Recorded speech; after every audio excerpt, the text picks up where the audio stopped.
Cool. Yeah. And share to Facebook.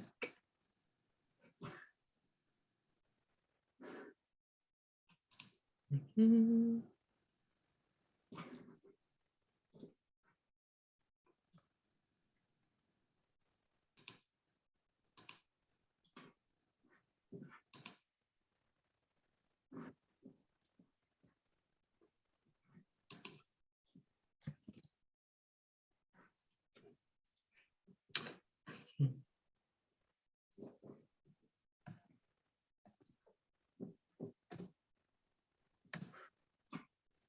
So your official title is a money mindset coach, is that correct? Yeah. Okay, cool. Right, we're all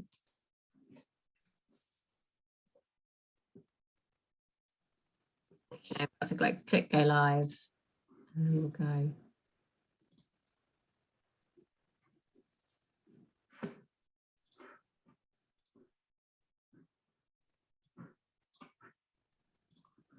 So here we go. Redirecting. Hello. We are live on Facebook. We are zooming into Facebook. So hopefully this is all working and that you can hear us okay. Any questions or issues, whatever, drop us a line, let me know. So if you're watching live, say hello. Let us know that you're here. I am joined by the fabulous, the wonderful Krista Chevery. And let me introduce you to this amazing woman. So Krista started her first business after graduating from nutrition school. She was so excited to help people improve their health, but she found it so hard to charge for her services that she gave everything away for free, including potential clients. After studying money blocks and making progress healing her own relationship with money, Krista began noticing how many other entrepreneurs had similar struggles, and she became a money mindset coach. Now she helps online entrepreneurs release their lingering money blocks so that they can be even more successful in their businesses. Krista uses a variety of modalities with her coaching clients to identify and release any blocks that might be secretly preventing them from achieving their goals. Welcome, Krista. Thank you so much for joining us. Thank you for having me. So exciting. I'm so excited because money mindset is a real thing, and it's not a thing that you realize is a thing until you start trying to make sales and grow a business and you go, why is this not working? And I myself have read some money mindset books, and I am by no means, it's something I need help with. So I am personally looking forward to our chat. So why did you become a money mindset coach? Well, basically what you just said. And it's that you don't know that you don't know what you don't know, right? So you're kind of plodding along in life and everything is great until you go to start a business, and then nothing's working and you have no idea why. And you get the coach and you get the other coach and you pay this money and you pay that money, and then you're like, but it's still not happening. So I started off as a nutritionist and had no desire to have a business. I wanted to help people. I wanted to be a nutritionist. I finished school, kind of hung up the shingle, and you think you're going to have all these people coming through your door, and that doesn't happen. And that's the first kind of hit where you're like, oh, okay. And then I didn't want to have a business. I just wanted to really help people. And I think a lot of people get into healing modalities have the same, right? That's the same thing, right? You just get in because you want to help people, not because you want to have this big business. And had I known I would have had to have a business, I probably wouldn't have actually gone to school and done it. But I come out and I've got this baby business. I have no idea what I'm doing. I'm giving everything away for free, including potential clients. That was, kind of embarrassing. But I'm giving it all away for free. And it's like, I got so embarrassed and ashamed when people asked me to work with me, and I had to give them my fees and ask them for the money, that I would just be like, oh my God, I have this friend and she's great. You should call her. And I would give them the number for another nutritionist, like bonkers. So I was kind of doing the like one step forward, two steps back. I'm working all these hours at home, and then I get a lead and then I just don't follow up with it, or someone asks to work with me and I panic and I don't tell them my fees and I give them to somebody else. But I didn't really know that I was doing anything wrong somehow. And then eventually I ran this challenge one day, and one January, it was like a, New You January kind of thing. did well, got some people. It was a 30-day challenge. At the end of the 30 days, I started getting people messaging me wanting to work with me. And I was with same crap. And I was so, oh, you know what? I'll email them back tomorrow. Oh, I'll email them back tomorrow. I realized like by the end of the week, I'd blown all the traction I acquired through the challenge. I didn't end up working with any of them. And then I'm like, I had just made some money and now I'm not making any more money again. And it was just dawned on me. I'm like, okay, there's something deeper.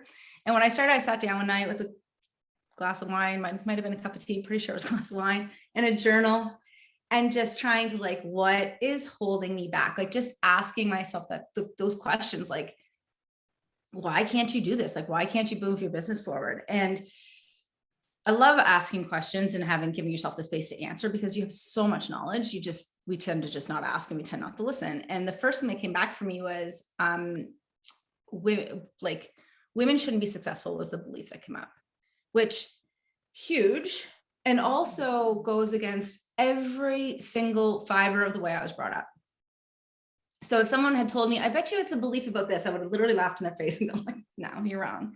There's no way. Not the way I was brought up. I was given the message, I can do anything, I can be anything, I should be whatever.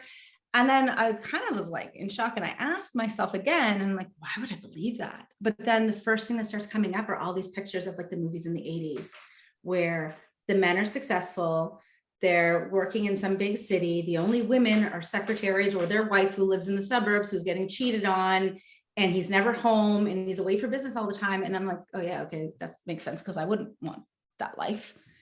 And that was kind of, I started thinking about it more as cartoons, and the only successful, or not successful, but the only rich women in the cartoons, the Cruella de Vil, like they're all the ones, the horrible stepmom in Cinderella, right? They're all the nasty people. And then it just makes sense when I started thinking about it. And then as I started kind of exploring it a little bit more and kind of trying to heal my own relationship with money, I started hearing it in all the people around me, all of the ladies in my mastermind groups and stuff like that, coming with the same sort of problems. And I'm like, I can hear it. It's not about that. It's because you just talked about your mortgage payment and it's a money thing. And I just kind of pivoted my business and loved the idea of being able to help people who are helping people. And that way I kind of help more people, if that makes sense. So yeah. That makes total sense. So tell me a bit about like specifically like money mindset. What is a money mindset? Well, like anything else, right? You have a set of beliefs, thoughts, feelings about anything. And so you have it about whatever your weight, whatever kind of car you drive, what your life should look like, what a relationship is. Those are your beliefs about that, your mindset around those things. And then you have the same thing about money. So it's the beliefs, the thoughts, the feelings that you have about money. And like any other mindset, it influences just about everything. Because money is really involved in just about everything, your money mindset really influences so much in what we do. But the mindset itself is really just those things. We get into a lot of stuff about like money blocks and money stories and money mindsets, and they're all just kind of intertwined. But your money mindset is sort of everything. And then a money block is just like a negative belief that you have about money. Or then there's your money story, which is sort of like your overarching story of what you believe about money, probably driven by something that was how you're brought up with it. But yeah, it's important because it influences so much, like all our beliefs, everything. So what are some of the most common like money blocks or kind of limiting beliefs that you hear, or that you kind of that you saw in your mastermind, and you kind of like, most people are like, I see these ones, or what are they? I hear a lot of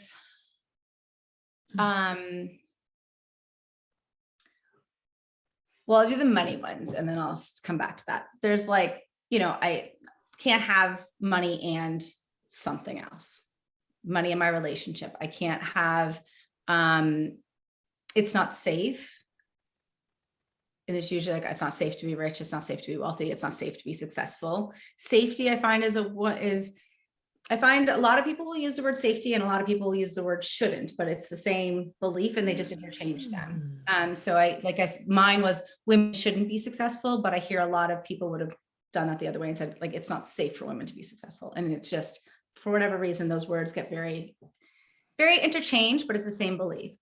So you can change those around. Things like, I'll never be successful. It takes hard work to make money. That's a big one. I have to work hard for my money. You know, and I use success and money and kind of interchangeably, right? Because that's how we have it structured in our mind for the most part in our society. Success equals burnout. Money is bad. Money is evil. If you come from a religious background at all, you know, there's things about you might have that kind of money's not spiritual, sort of coming at it from that angle. Money causes problems is a big one, depending on how you've grown up. And then things like, I'm not good with money. I'm not responsible with money. I wouldn't know what to do with money. So it keeps you kind of keeps you from making money because you're like, oh God, what would I even do with it? I wouldn't even know. Like that kind of stuff. But a lot of just things like, if I make money, I will lose X, Y, Z. If I make too much money, I will lose something. And it's not safe to have the money and success, or I shouldn't have it for whatever the reason is, right? Yeah. I guess it, because it feels like another, it's like, you know, people talk about up leveling. So it's like another level. So you feel like you're moving away from who you are towards the unknown, and it feels scary.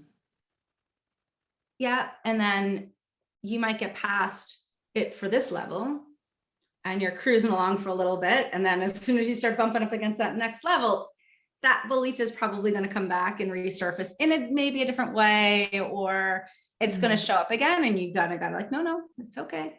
This next level is okay too. And you got to work with it. I don't necessarily feel like, I think sometimes we can move past them entirely. And other times it's like, they're like weeds and we can beat them back for a while and they're going to come back up. And then you're kind of, okay, no, you got to beat them back down again to get you through, especially when we're talking about the levels. Find that that's kind of what happens.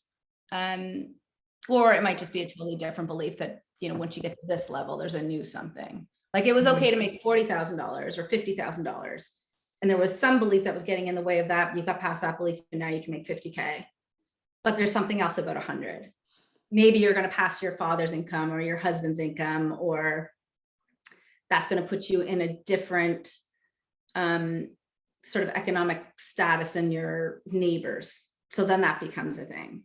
So there might be, it might not just be that it's the same one that comes up. It might just be different ones, but there's specific rules for when those ones are going to show up. Yeah. So how do you know if how can you kind of work out that your money story or your money beliefs aren't healthy? How can you work out if they're holding you back? If you've got them, they're holding you back. I can tell you that. save you all the work of trying to figure it out. But things like guilt. If you feel guilty about money, like if you feel guilty about making it, if you feel guilty about talking about it, if you feel guilty receiving it, that's a pretty clear indication that there's something there. Lack of confidence as well. If you don't feel like you deserve to be rich, or you don't feel like you deserve to have the money, if you don't feel like you deserve to be self-sufficient, if you don't take risks because you worry that you're going to fail, or get back to that belief, like I'm not responsible enough with money, or I don't know what I'm going to do. Like, I don't know how to handle it. Oh God, I wouldn't even want that much money. I don't know what to do with it. That's a lack of confidence in handling money is definitely a sign. Procrastination, if you're not doing the money-making activities, if you're not following up the emails with the people who actually want to give you money, if you're not cashing the checks to people, if you're not accepting the money, who's cashing checks these days? If you're not accepting the money, or if you're delaying putting out offers, things like that, procrastinating on the money, then that's a sign there's something going on as well, for sure. I mean, obviously we can get into like if you're making a lot less money than everybody else in your industry, there's probably something blocking you there. But the other one would be like, if you're kind of tongue-tied when it comes to money, so you avoid all the conversations about it, you don't want to talk to your spouse, you don't want to talk to your clients, you don't want to ask anybody for the money, you don't want to go talk to somebody about your savings, maybe you're putting off talking to a financial advisor or an accountant, things like that. You don't like talking about your prices, that kind of thing, or even having conversations just in general. Like we're kind of always taught that talking about money is taboo, and I don't think that that's right. There's nothing, we talk about everything else. So what's the difference when we talk about money? But we have so much crap wrapped up in the money. Yeah, and it feels really personal, doesn't it? It feels like asking somebody how much they weigh. Like it is. But here's the thing. If you're if an entrepreneur is a little bit different in the sense where who knows how much you're making. But if you're a nurse or a librarian, I can literally Google how much does yes. make in Canada, and it will literally tell me what they're going to make. So there's nothing secret about it. It's true. But we all keep it really secret. But we have so much of and I think this is where it comes up. Men also are very happy to tell you about how much money they make, how much money they have. Why is that? Why is it that men are so comfortable about it and like really, but women, it's like a thing. Well, I think my theory is we have a lot of generational wounds around it. Historically, there was dowries. We were literally given a word. A payment. Yeah. Like, oh yeah, is she strong? Can she farm? Can she cook? Okay, well, I'll give you a little bit more chickens if she can produce. Like, we had that worth given to us and assigned to us, and it hasn't really been that long since that's been gone. In the Western, even in the Western world, it hasn't been that long. My grandmother's 86. And so in her lifetime, she wouldn't have been able to this is in Canada, she wouldn't have been able to have a bank account. There was times that she wouldn't have been able to get a mortgage in her name. Like, she wouldn't have been able to hold land, like, in her lifetime. And so that crap got passed down to her from her mother and to her. And I know for a fact her father died when she was in her late teens, but there was a massive issue because of the farm, and her mother couldn't just like take it over. And and so like, I'm trying to remember, because I think women couldn't have a bank account until it's not really that long ago. And I remember looking up examples, and there was things like, I was born in 78, but things that my mother would have had to like just narrowly escaped with being able to like have things in her own name and stuff like that. So we had that. And we know the generational wounds are real. We know that with epigenetics, things can be passed down, beliefs can be passed down. And a lot of that old garbage is just passed down to us. And I think it starts with that. And then we know that we're undervalued in the workplace. And that's been a thing for so long. And I think still, exactly. And I think it really becomes this huge deal for us because we have more of our worth built into someone. No, I'm not gonna say that we have more of our worth built into money. We wait for someone to tell us how much we're worth. Men just go like, no, I'm worth that. And that's why I'm going to go over there and I'm going to get that. Which like, they don't understand, and they make all the jokes about women and how we don't have seats. Like, there's, the jokes about women and how we just sit over here and we're just quiet and we don't ask for what we want, but we don't. I mean, it's the reality. We don't. We sit, we wait to be asked to have a seat at the table instead of taking a seat at the table. Or we wait to be asked to do something, or we wait for someone to give us a raise. We don't just go in and ask for one. And we certainly don't fight for it very often. And I mean, I'm not saying that not all women, but a lot don't. And we just wait to be told.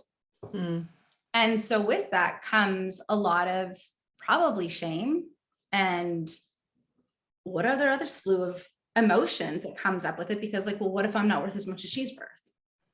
And where's my place in this world if I'm not worth much? So then it becomes a self-worth issue, not just how much is my worth, how much is my work worth? And if you think like, I mean, I know we're entrepreneurs, but if you're thinking about like the workplace, the workforce, if a guy and a girl are doing the exact same job, they should obviously be paid the exact same wage. The reason a lot of times is it oh God, I'm thinking of the book. I read two at the same time, and their covers are the exact same, and I'm going to mess up the name of it. But a lot of times it's not because they're the only reason that men are going to make more is because they're actually going to go in and ask for it. And that's literally the only differentiating factor.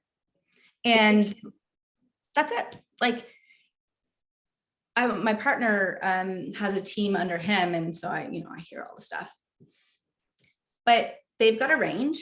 Okay, well, this is the position. We're going to pay between this and this. And it's not because if they have this experience, they have this experience, it's how good is their negotiating skills going to be when they come in to get the role. And men come in and negotiate, and women come in and out, just take what they're given. So we have a lot of stuff. We have a lot of work to do on that for ourselves. And it's not, obviously, I don't believe that it's right that they get paid more than we do. But when you look at it from that context, they're just asking for what they want, and we're not. Yeah. It's interesting that you say that, because I remember either hearing or reading, is a bit divisive, but a man called Piers Morgan. So he used to run a national newspaper here. And he said when he was an editor of a national newspaper, and he said he had the male reporters coming into his office every week asking for more money. And the female reporters never went into his office and never asked for a raise. They just got on with their job. Yeah. And then if you're a business owner, why am I going to start handing out more money if I don't have to? Now, that's not how I run my business, but when you look at someone in a big corporation, like, and also it's not even necessarily that they're sitting there going, we're just not going to pay them so much. It's at a sight, at a mind. And if, like you say, if the reporters are coming in every single week and demanding more money, eventually it's like, oh my God, just get out of my face. Yes, it is. Yeah. And the women are just never showing up. So they just they get overlooked. Yeah. They don't even they don't even realize it's happening. They don't even realize that their colleagues, their male colleagues, are going in and asking. Tanya has commented on Facebook. I'm just going to read her comment. She says, I think these things run so deep. For example, I'll never be successful. That belief may have been created in childhood, but gets reinforced in adulthood. For example, in a previous job, when I was promoted, it was questioned by some colleagues like I didn't deserve it, because maybe I hadn't been in the job as long as some of them. It made me question it too, because I wondered if I'd just gotten lucky or somehow cheated the system. Tanya, you deserve that. That promotion that you got, you totally deserved it. But it's in here, isn't it? But that's the thing. And then you get these people who just have to kind of drag. Do you know the analogy about crabs in a bucket? I'm from the East Coast, so I don't know if this is an East Coast thing, but I don't know. No. So anybody who's from the coast, and when you're little, you go down to the shore and you start picking up crabs and snails and all the things, and you put them in a bucket. The crabs will try and crawl out of the bucket. Or in this case, someone tries to move up the ladder, someone tries to rise up, they try to rise up, but the crabs will inevitably all of them trying to crawl up will take the next one down, right? They'll link feet and they'll drag them back down. And it's this thing where people just have this crabs in a bucket kind of thing where you're going to pass me, I need to bring you back down knock you back down a peg. I need to bring you back to where you are. And it has nothing to do with probably had nothing to do whether or not you deserved it or not. They're just upset that they're not going for the raise, or they didn't get it, or the promotion. And it's really unfortunate, because then that does make you question things. And back to the previous point, and I'm not saying that this was what happened in the situation, but had you gone in and asked for the promotion and nobody else did, why should they, maybe that was the only, there's such little things that can make a difference if you have the confidence to go in. And we just tend not to. And we'd rather try and bring you back down than just own up to our own garbage, right? So I still sound a bit depressing. I don't like the sound of this. I don't like the sound of us earning less and not doing as well, and stuck in our own stories and not being able to climb up because it's all in here. So how can we get beyond this? How can we shift our money mindset and overcome this, and start shining and be wealthy and being happy and having you know, the abundance and money and wealth that we want? Well, so I mean, my top tip is not a very sexy one. So let me just preface it by saying that. That's okay. Very simple though. And the simple, I find, you know, we always want something big and flashy, and, you know, you want the 12-step program and all this stuff, but then we never do the 12-step program because we're busy and we've got all the other 12-step programs on our computer. Yeah, that's not just me then. Okay. So I think a lot of times in order to change something, right, like we need to, the very first thing, the very, very, very first thing is that we need to be aware. And it's the awareness is where it all starts. And if I bring it back to my story in the beginning, where I'm trying to think, it was around this time of year when I had that big epiphany that women should be successful. So it was, I know I was still wearing a winter coat. So it was like, you know, March. But I had been in a business coaching program since September. So we're talking like 7 months at this stage. And I've been playing this like 1 step forward, 2 steps back dance the entire time. Came out the gate strong. Everybody's trying to be my friend because I was like doing all the things.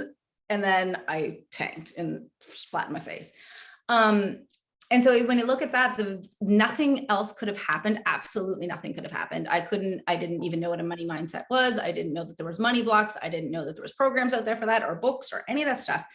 And I couldn't find any of that out until I had the awareness that it existed, and that belief existed.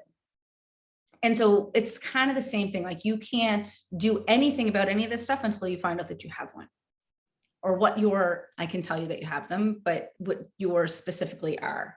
And that awareness is the very, very, very first thing. And it's the very first step. So if you're listening to this, you now know that they're out there and you got them, and they come in all shapes and sizes and all kinds of good things. But now what you can start doing is looking for where they're showing up in your life. And so start paying attention to how you feel when people are talking about money, how you feel when people are using their money, like, because that's another one, right? That always brings up like, oh my God, I can't believe she bought that. Like, ooh, I could never buy that. I've thought that. Right. And that's another, like, so looking for, like, I'll give you an example. So my partner drives a Porsche SUV. I drive a crappy little car. I don't care about cars. He loves his cars. So that's the way it goes. But and we also have, he's got a little sports car. So there's 3 cars in the driveway at any given time. Plus there's 2 kids with 2 cars. So generally there could be 5 cars floating around. So when you're talking about cars, we can't just say, take the white car or the black car or the SUV, because there's a lot of things on the driveway. So we delineate by, take the Kia, take the Honda, take the Porsche, whatever. It's not a douchey thing. I don't know if I can say that, but we don't mean it in a jerky kind of way. It's just how we delineate our cars. But we're in an elevator one day, and we were talking about like the plans for later on the night. And it was like, well, do you want to take the car? And like, no, because Jane, you know, we have a 2-seater car. And it's like, no, the kids are we'll take the Porsche. And this woman who's in the elevator with us, and we're having our own private conversation. We weren't being loud or obnoxious about it. We were just, it was just a normal conversation. And like, are you wearing the black boots tonight or brown boots? Like, it shouldn't have been a thing, but she got like, this big sigh, groans, rolls her eyes, looks at us, and was like, sorry. Like, there shouldn't be a thing with that. Like, there really shouldn't. If we were talking about a Honda and a Corolla, it wouldn't have been an issue. Yeah. And like, why does it upset you so much that we have a car that you probably don't even want anyway? And trust me, it's a lemon. You actually do not want this car. It's a piece of junk. Like, we'll give it to you. Come on over. You can have it. Just take it away because it's driving us crazy. But like, it shouldn't be a thing, but we get so worked up. So, you know, I was sitting there, he was like grabbing me by the arm. I'm like, I'm saying something to her. She needs to work on that. You're my card. But that's the kind of stuff. So like, people are saying things like that, and it's triggering something in you. Ask yourself why. Like, why is this so triggering to me? What about this makes me feel? How do I feel? Like, why is this triggering me? What is the emotion that I'm feeling? What about this is making me feel that way? Because I mean, for the most part, when we're talking about how people are spending their money, or when they're talking about their money, it's their life, it's their things, it's their money. It has nothing to do with you. So if that's triggering you in some way, that's your story, that's your stuff. And it's a really, really, really good spot to start. You know, you're scrolling on Instagram and someone's got all the fancy bells and whistles and the beautiful Instagram profile and all the great graphics and clearly had 7 photo shoots. And if that's triggering something in you, triggers something in me. I'm like, I don't want that. That's a really good place to be like, okay, so why is this bothering me? Why, like, you know, that example might bring up something for money for you. It might not. Maybe you just don't like your branding, but maybe the branding is because of the money and maybe you're not making enough in your business. And now it's, you know, what was really just you being started off as you being upset about a couple of colors on someone's thing because you noticed that they had new branding. Now it really turns into about your business not doing as well. And you're really upset because you're not making enough money. And you're actually really upset because you're not contributing to your household as much as you want to. Right. And then going down and down and down, like deeper. And why is that important? Why is that bothering me? But why is it bothering me that I'm not making so much money in my business as she is? First of all, you don't even know because she might be racking up her credit card to put on that fancy branding, but just going deeper, deeper, deeper. Why is that important? Why does that bother? Why you will eventually get to something. And when you can't go one layer under, and it's very important that you're being honest with yourself when you do this. You know, light some candles, play some music, get a notepad, glass of wine or tea or whatever's the one that makes you feel better. And be honest with yourself. But the further down you go, and when you hit the bottom, when there's just nothing else, it's like, why is that important? It's like, it just is like, this is the thing. Then that's where you can start. And then from there, you can start asking yourself more questions. Like, you know, it's like, okay, well, how can I change that? If you get to the point where you've isolated something and you're like, oh, whoa, I'm here now. And what happened, like I said, what happened with me was like, that's bonkers. I shouldn't be believing that. And then I asked, but why do I believe that? Bam. And I got just like, I'm actually really not a visual person. So the fact that I even got pictures across my face was like, or in my vision, very, very rare for me. But I got all those pictures of the people in the movies and the cartoons, like I said. And so then all of a sudden you're like, oh, okay, yeah, that makes sense. You can it will start to loosen its grip on you. It start to loosen its control on you, and you can start to loosen your grip on the belief. And then from there, you can start looking, now that you know you've got it, now that you know that doesn't make any sense, really, then you can start to be like, okay, so where can I find evidence that this isn't real? This isn't true for me. And then you can start stacking up the evidence in the other direction. Now, some of it, I'm making all these notes. Some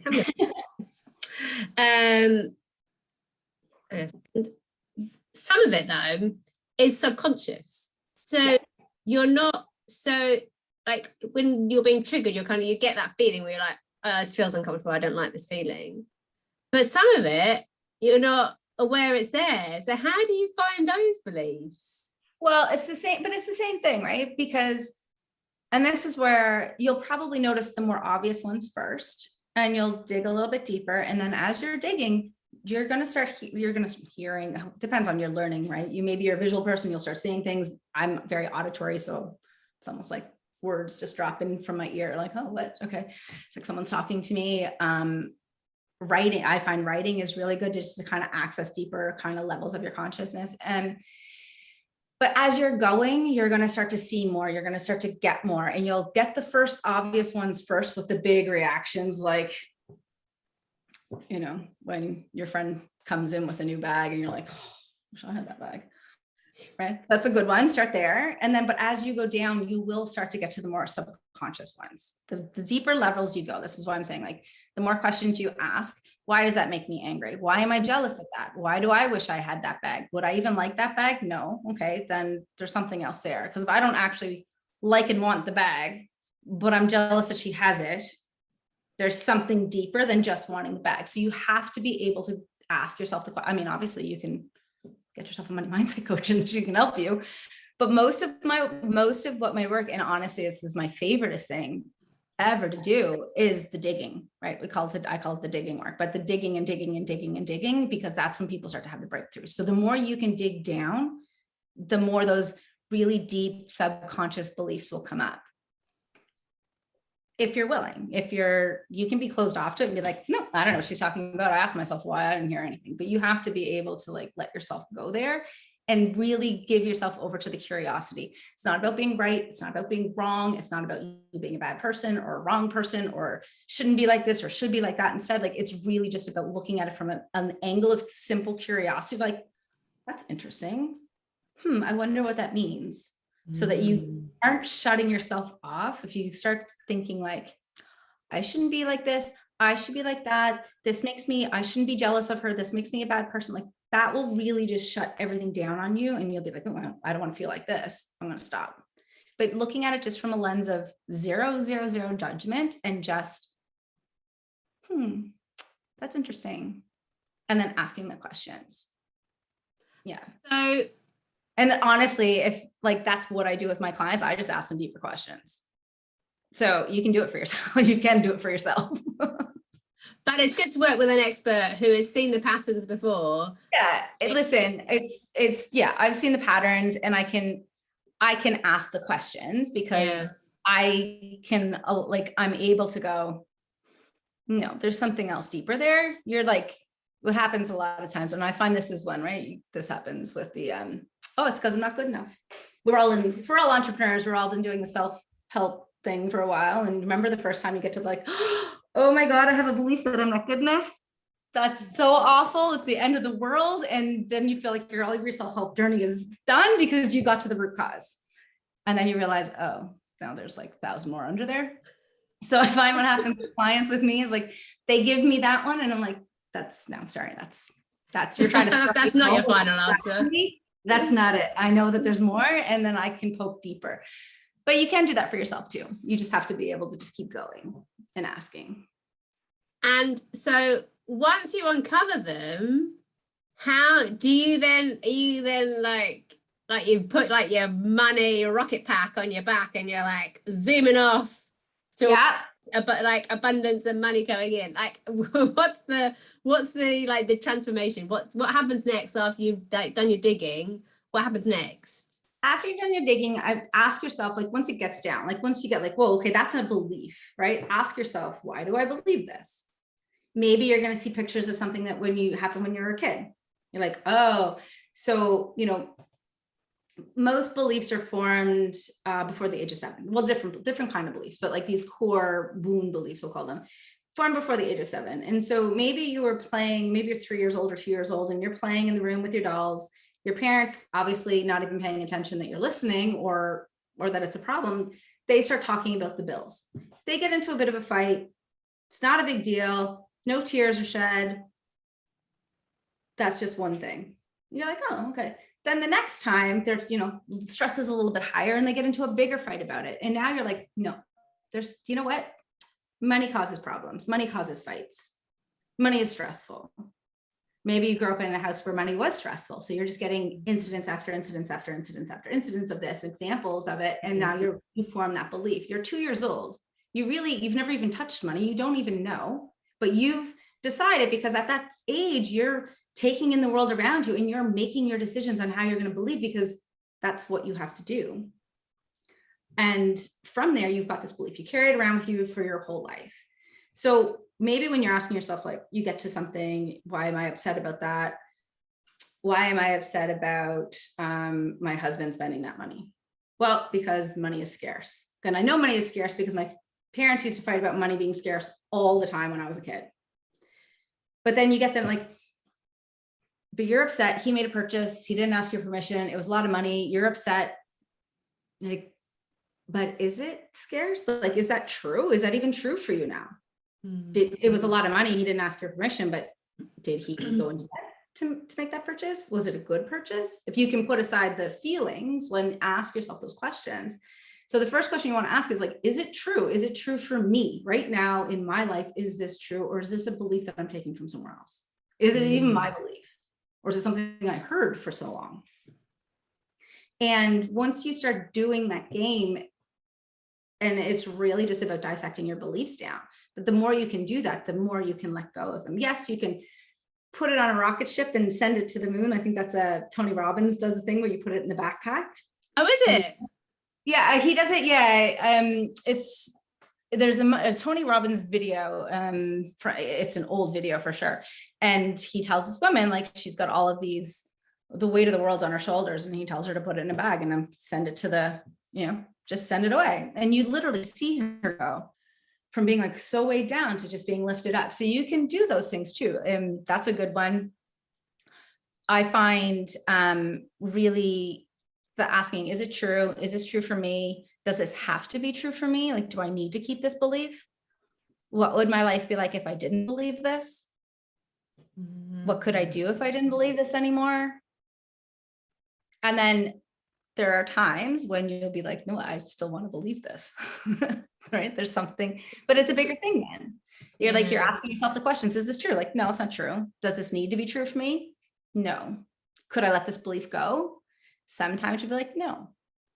Sometimes you're like, yeah, sure, no problem. Other times it's no. It's like, okay, why can't I let it go? Why do I have to hold on to this belief?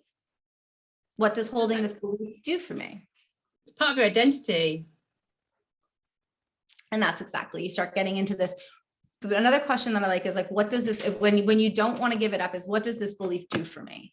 And that gets into what we call in NLP secondary gains, which, your people are nutritionists and wellness coaches, right? So when I was in nutrition school, we had a course called Psychology of Disease. And one of the things that course focused on was when you're doing everything right, you've nailed the protocol, you've done everything, and this person should be better by now, but they're just not. And that was what this course was. And one of the things we learned about was what we call it as secondary gains in NLP, but it's that there's a reason, like they're getting something. So when we learned about it in nutrition, it was like likely they're gaining like attention for being sick, right? Maybe they've got an illness and that's the illness that gets them the attention, and they never got attention from their mom growing up, but now their mom's doing them and now they don't want to get better. And it's not something that you're going to do consciously.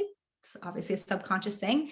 So when you ask yourself, like, why do I want to keep this belief? You're starting to get into that secondary gains thing, right? Like, well, I want to keep it because I don't want to make 6 figures in business because I like it when my husband takes care of me. Right? No judgment. But it's a really good reason why you're not going to make your business successful if you like to be taken care of. And if you make money, you're not going to be taken care of anymore.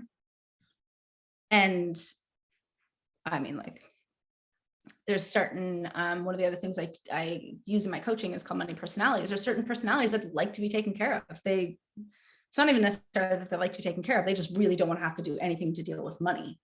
And in pushing away everything to do with money, they end up kind of being in relationships where they get taken care of in different kinds of, whether it's a romantic relationship or a work relationship or whatever. It just always seems to kind of get taken care of. So there's no judgment there. It's just something to be aware of. And then you can be like, okay, well, what's more important to me? My husband taking care of me? Or do I really want to make this business successful, make 6 figures? And again, there's no judgment. It's just curiosity, because if the answer is screw the business, I want to be taken care of, then let the business go and go have fun with your husband and live that life. But if you've been struggling to get your business off the ground, and it's been stressful, and it's because you actually don't want to, because you'd rather be doing this. And that's just something that you find out. And at the same time, maybe you really, really, really do want your business to be successful. You just didn't realize that you had this belief. And now you can start kind of untwining yourself from the relationship of where your husband's taking care of you. And now you can start doing this. Or maybe you just ultimately don't want to deal with the money. And that's keeping you kind of in that position where, like, but I don't want to deal with the money. So I don't want to make it because I don't want to deal with it. And maybe you could just hire somebody to deal with the money. Maybe you hire an accountant. Like, maybe it gets you to a point where, like, that's kind of the scenario. And so you just, okay, I really just don't want to deal with the money. And that's what it boils down to, is I just don't want to deal with it. So how can I not deal with the money and still make it? Maybe it's an accountant, maybe it's an accountant and a bookkeeper. Maybe there's a couple of things that you have to do, but you can now start to look at it that way, because now you know what the underlying thing that was holding you back was. I've heard what some people do is they like create an email address of like Susan in accounts, and it's still them. Mm-hmm. So Susan sends out the invoices and deals with all that sort of stuff. But it's still, Yeah, and it's like it's almost taking on and like having like an alter ego. yeah. Right. You can have an alter ego, and she can have her own email. She can have her own voice. She can have. I think that was in Denise Duffield Thomas's book. She does a little script. Is that where I've learned? Yeah, I've read her books actually. Yeah, it might be from there. Yeah, so I think it's one of those that she recommends that everybody should have a whatever it is. Yeah, Sandy in accounts, and someone in accounts, and then she's someone else in customer service. Like if you don't like doing the customer service stuff, same thing. And then you can put on your accountant, like Sandy in accounts hat. And this is just, you can just send them off. Yeah. And then nobody has to know the difference. Yeah. It's still you, it's still your business. You still get to make all the rules. It's true. That is true. Right. This has been enlightening. Thank you. Thank you, Krista. How can people connect with you? How can people, I know you've got a free gift as well that I can share. Tell us all the good stuff about how we can keep in touch with you. Well, you can come over and hang out on Instagram. Everything is my name. So I'm lucky. I'm the only Krista Shivery in the world. So I always get my handle. How funny. There's only two of me too. Amazing. It makes it so much easier. So everything is my handle, but mostly I spend my time on Instagram and in my Facebook group. And the Facebook group is the Financially Free Entrepreneurs, which you can also just, if you find me on Facebook, there's a link on my profile, so you can get it that way too. And then, and on Instagram, and and then you've the link for. Yes. Yeah. Let me share this link in the chat. I'll share it now, and I'll share the Instagram and Facebook group as well after our chat. So this is the link to Krista's free gift. Can you give us a bit more detail about what it is? Yeah. So it's called the Abundance Maximizer, and it basically is going to, I was just saying before, the name is changing, but at the moment that's what it is. But if you go in tomorrow and it's named something else, it's still the same thing. I'm just going to swap the links in the emails. It is basically journal prompts. So I've given you a couple. I love those. I love journal prompts. Yeah. So it gives you a couple different options on, do it this way or do it that way or do it whatever way you like, but you can kind of make it your own, but it's journal prompts, and it's going to walk you through your past, present, and future. So there's some prompts for each one, and it's going to help you thinking about, what are some of the money stories you had growing up, which may have shaped where you're at now, present, like what are you feeling about money now, and then talking about more about the future and what you want moving forward. So yeah, it's just kind of a good place to get started if this is kind of blowing your mind, or you're like, yeah, I've been meaning to do something, I just don't know what to do, or I'm not sure where to get started. This is a good starting spot for you. Awesome. I will be, after this call, and I've shared your Facebook group and Instagram links, I'll be going and signing up for those, because yeah, I love general. They can be so helpful and so enlightening. So thank you. Thank you so much for your time. Thank you for sharing your insights and your expertise. And I've made a page of notes and learned a ton of stuff. Is there anything that we've missed at all? Anything that I didn't ask that I think is really important, or did we cover it all? No, I think we've covered. I think we covered a really good. Got around it pretty good. Yeah. And it's just the, I would just say, like, have the, I don't know, the word is coming to me. I don't know if somebody needs to hear this or if it's just what's the word is, but like, have the courage and the bravery to go for this, because the more you can dig into this piece, the more things will change for you everywhere else as well. Like this, we can talk about money mindset. We talked a little bit about it in like corporate or like in the like the jobs, but then in the entrepreneurs, but it works into everything. Because one of the things that comes up with me literally with every client, there ends up being something that changes in their relationship. And I had one client last summer who I think it was only our second session, we ended up asked a money question, and somehow we ended up finding out that she actually wanted to be married, and she never thought she did. And then she did, and then she got engaged, and 4 months later she was married. So like, this stuff gets into every aspect of your life. So yeah, just dig into it and lean. And if digging's a little bit too left, just lean, because money stuff can bring up a lot of stuff, and that's okay too. Wow. Thank you so much. It's been really special and really enlightening and just so helpful. Oh, you're big, yeah. So thank you so much for your time, Krista. I will share the links in the comments below. And yeah, please go and check out Krista, join her group and follow her on Instagram, because yeah, it might change your life. So yeah, thank you. Oh, I can't hear you. You can't hear me. Can you hear me now? Can you hear me now? No, I can hear you now. It's oh, okay. Sorry. That's okay. That's okay. Yes, thank you. So go and follow Krista, go to her Instagram, go to her Facebook group and sign up for her free gift, because it's life-changing and it can have a real impact on you. So yeah, please do go and check her out. Thank you so much, Krista. Thank you so much for your time. Thank you. Thank you so much. It's been a joy. Thank you so much. Take care. Bye. Bye.